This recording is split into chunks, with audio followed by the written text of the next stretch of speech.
Good morning, dear students. Let's start with the fundamental duties now. See, in yesterday's lecture, we had taken up about fundamental rights. आपने rights देखे थे ना? हमारे पास कितने rights हैं जो हमारी country ने दिए हैं?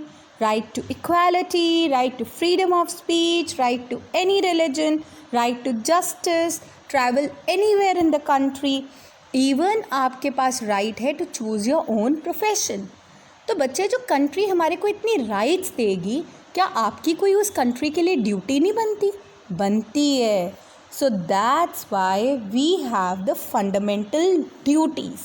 बच्चे, लेकिन फंडामेंटल ड्यूटीज़ ज़रूर हैं, ये मॉरल ग्राउंड पे हैं. मॉरली मतलब ये आपके ऊपर डिपेंड करता है कि आप अपनी कंट्री के लिए क्या कर सकते हो. राइट कोई आपको प्रेशराइज नहीं करेगा कि this is your duty, you have to do it. No, ये आपके अंदर से निकलना चाहिए कि this is my duty. Let's see an example. अब आप लोगों को पता है कि हमारी बाउंड्री के ऊपर कितना ज़्यादा इंडिया और चाइना के बीच में प्रॉब्लम चल रहा है. तो अब छोटे छोटे बच्चों की भी निकल कर वीडियोज़ आ रही हैं टीवी के ऊपर कि we are going to ban the Chinese product. This means इस समय ये हमारी एक ड्यूटी है कि we should be standing with our nation and be against China. जो लोग टिकटॉक वीडियोस बनाते थे, अब TikTok is no more. They should not make the TikTok videos because morally grounds के ऊपर that is not right. So this is our duty to ban the Chinese products now. Right, अब पता चला what is the moral ground. कोई आपको pressurise नहीं करेगा आपकी ड्यूटी करने के लिए. ये आपकी ड्यूटी आपके अंदर से निकलनी चाहिए.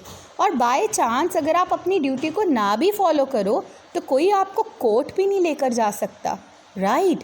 सो नाउ बच्चे, we are going to study in detail about the fundamental duties. अगर आप यहाँ पर इस पर देखोगे तो आपको क्या लग रहा है, हम लोग फंडामेंटल ड्यूटीज़ क्यों फॉलो करते हैं? ताकि हमारी कंट्री में यूनिटी बनी रहे, ताकि हमारी कंट्री में harmony means peace all the time, ताकि हम अपनी रिसोर्सेज को प्रोटेक्ट कर सकें, अपनी रिसोर्सेज को प्रिजर्व कर सकें, और जो हमारे को फ्रीडम हमारे कंट्री ने दी है उसको हम लोग चेरिश कर सकें. हमें अपने नेशन के लिए रिस्पेक्ट रखनी है. ये सारे वर्ड्स हमारे को हमारी ड्यूटीज़ बताते हैं. I hope duties word is clear to you now. Now we'll do it in detail. Okay बच्चे, let's start with the fundamental duties. Let's see to it. When we enjoy rights, we also have the fundamental duties towards our country. मैंने अभी आपको explain किया था कि हमारी country ने हमारे को बहुत सारे राइट्स दिए हैं, 6 राइट्स दिए हैं. तो अगर हमारी कंट्री हमारे को ये 6 राइट्स देती है तो हमारी भी तो कोई ड्यूटी बनती है अपने नेशन के लिए. इसीलिए हमारे को अपनी ड्यूटीज़ को बड़ी सिंसेयरली फॉलो करना चाहिए. राइट, बहुत ज़्यादा सिंसेयरली हमारे को अपनी ड्यूटीज़ को फॉलो करना चाहिए. There are some of our duties. Let's see कि हमारी कौन कौन सी ड्यूटीज़ हैं. We must follow the rules laid down in the constitution. जो भी रूल्स और रेगुलेशंस हमारा कॉन्स्टिट्यूशन हमारे को देता है, उन रूल्स को हमारे को प्रॉपरली फॉलो करना चाहिए. अच्छा बच्चे, अगर किसी ने बोला है कि आपको कोई भी गैप नहीं रखना है रिच और पुअर के बीच में, आप कहोगे मेरा फ्रेंड तो पुअर है, मैं तो उससे बात ही नहीं करूँगा. क्या ऐसी सोच आपको रखनी चाहिए? You should think like that. No, because in our constitution it is written equality for all, justice for all. Now second duty, we must help to keep our country united. हमें लड़ाई झगड़ा नहीं करना है. आपको पता है ना, हमारा नेशन एक सेक्युलर नेशन है. सेक्युलर नेशन का मतलब क्या होता है? जहाँ पर हर एक तरह की, हर एक रिलीजन को हम लोग प्रैक्टिस कर सकते हैं. हमारे को एक रिलीजन को प्रैक्टिस करने के ऊपर कोई भी मतलब nobody can force us. Right. So that's Y आपको भी यूनिटी को बना के रखना है. ऐसे नहीं, दे आर मुस्लिम्स, हम मुस्लिम से बात नहीं करेंगे. ये सिख्स हैं, हम सिख से बात नहीं करेंगे. हमें लड़ाई झगड़ा दो कम्युनिटीज़ के बीच में, दो रिलीजन्स के बीच में नहीं करना है. Next is we must honour the national flag and national anthem. Yes, national flag, तिरंगा जिसमें 3 रंग हैं, और सेंटर में अशोका चक्र। आप लोगों ने देखा है ना, हमेशा जब भी झंडा लगा होता है तो ऊंचा रहे हमारा झंडा। दिस मीन्स झंडे को हमें रिस्पेक्ट करना चाहिए। And a national anthem Jana Gana मन, जब भी हम जन गण मन बोलते हैं तो हम खड़े हो जाते हैं एकदम। This is respect for the national anthem. Next is we must defend our country during danger. अगर कोई भी डेंजर की सिचुएशन है, अब जैसे मैंने आपको एग्जांपल अभी थोड़ी देर पहले दिया चाइना के साथ, हमारी कंट्री, हमें ये नहीं कहना चाहिए कि नहीं हम लोग तो चाइना के साथ हैं, इंडिया में क्या पड़ा है। No, we should favour our country, we should defend our country, right. हमें चाइनीज़ एग्रेशन के अगेंस्ट अपने कंट्री को डिफेंड करना है। नेक्स्ट इज़ बच्चे, we must protect our environment. हमें अपने एनवायरनमेंट को प्रोटेक्ट करना है। आसपास जितना भी जो सिचुएशन है, ग्रीनरी है, उसको मेंटेन करना। ऐसे नहीं कि ट्रीज़ लगे हुए हैं, अरे ये ट्री तो बहुत मुश्किल दे रहा है मुझे, यहाँ तो मेरे को अपनी कार पार्क करनी है, चलो मैं इस ट्री को उखाड़ फेंकता हूँ। No, that is wrong. अब आप लोगों ने देखा होगा during the lockdown Ganga river का वाटर इतना क्लियर हो गया, क्यों? No pollution was there, that's why. Now next is we must treat all Indians equal. जितने भी इंडियंस हमारी कंट्री में रहते हैं 125 crore of people, all are equal in front of law, और हमें भी उनको बराबरी से देखना है, इक्वालिटी से देखना है, right. Next is we must protect and preserve the national property. National property like roads, ऐसे नहीं रोड्स में खड्डे डाल दो, ऐसा नहीं कि आप लोगों को यहाँ पर लगा अच्छा ये स्ट्रीट लाइट है, चल भाई स्ट्रीट लाइट को तोड़ दिया, गवर्नमेंट ने ऐसा किया। कोई एक गवर्नमेंट वाली बस है तो वो बस को तोड़ दिया क्योंकि हम तो एजिटेशन कर रहे हैं, ये सब गलत है, राइट। यहाँ पर हमें अपनी नेशनल प्रॉपर्टी को प्रोटेक्ट करना है और प्रिजर्व करना है, and we have to stand with the name of our country. हमें अपने कंट्री के नेम को बहुत हाई लेकर जाना है। So these are our fundamental duties, and I think हम लोग सब कर सकते हैं, बच्चे भी कर सकते हैं। सो अभी से if we adopt all that, then we can take our nation quite high. Now बच्चे, we people are going to discuss about the directive principles. Now what are directive principles? आपको पता है हमारी कंट्री की government है और हमारी country के अंदर रिच पीपल भी रहते हैं, पुअर पीपल भी रहते हैं। तो पुअर पीपल को कुछ बेनिफिट्स देने होते हैं, कुछ अपलिफ्टमेंट के लिए वर्क करना होता है, उनके वेलफेयर के लिए सोशल ग्राउंड पे, इकोनॉमिक ग्राउंड के ऊपर। तो इन प्रिंसिपल्स जहाँ पर एक गवर्नमेंट अपने लोगों की अपलिफ्टमेंट के लिए, वेलफेयर के लिए काम करती है, that principles in the constitution are known as directive principles. बच्चे कौन से principles? I am just going to make it down. We call them directive principles, right?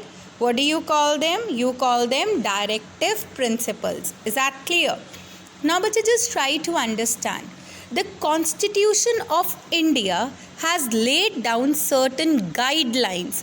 कुछ guidelines दी हैं इन्होंने, यहाँ पर मैं डॉट्स डाल रही हूँ ताकि आपको ये क्लैरिटी हो जाए.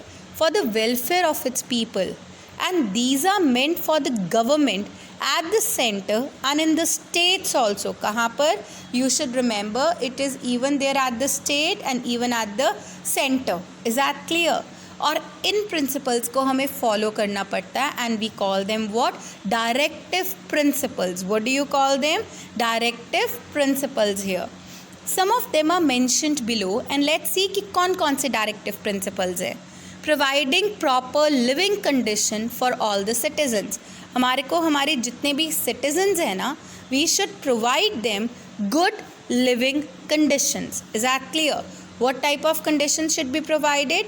Good living conditions should be provided. ऐसे नहीं कि वो स्लम एरिया में रह रहे हैं, उनके पास घर नहीं है, छत नहीं है. आपको पता है जो लोगों के पास छत नहीं होती रहने के लिए, गवर्नमेंट उनके लिए रैन बसेराज बनाती है और उनको उन रैन बसेराज में ठहराती है. Next is providing work for everyone. हर किसी को काम मिलना चाहिए. इसके लिए गवर्नमेंट ने एक स्कीम शुरू करी है, मनरेगा. मनरेगा के अंदर जो लोगों के पास काम नहीं है उनको काम दिया जाता है 100 days of work.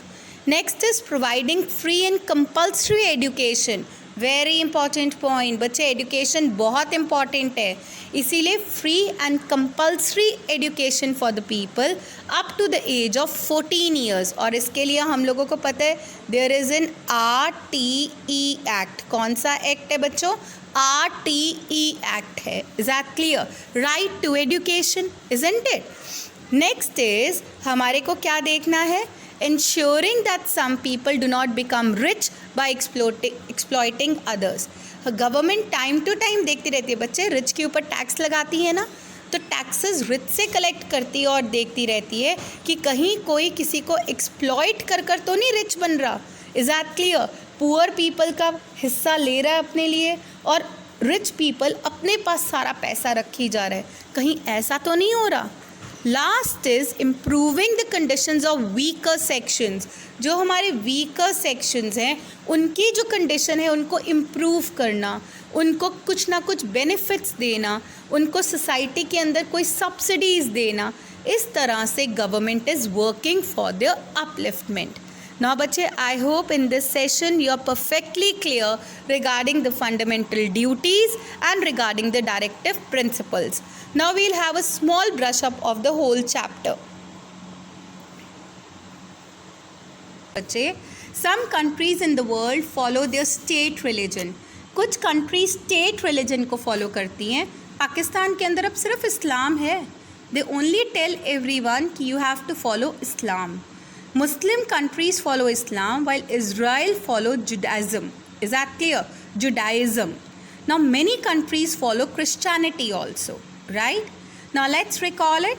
Our constitution क्या है? It is a set of rules based on which our government function. India, you should remember, I told you, sovereign, socialist, secular, democratic republic. Our constitution provides fundamental rights and duties. Constitution came into force on 26 January 1950, and after which India is called a sovereign, socialist, secular, democratic republic. I hope all these points are clear. Let's see these terms also, very important. What is constitution? Set of rules for running the country. You know it. Sovereign republic.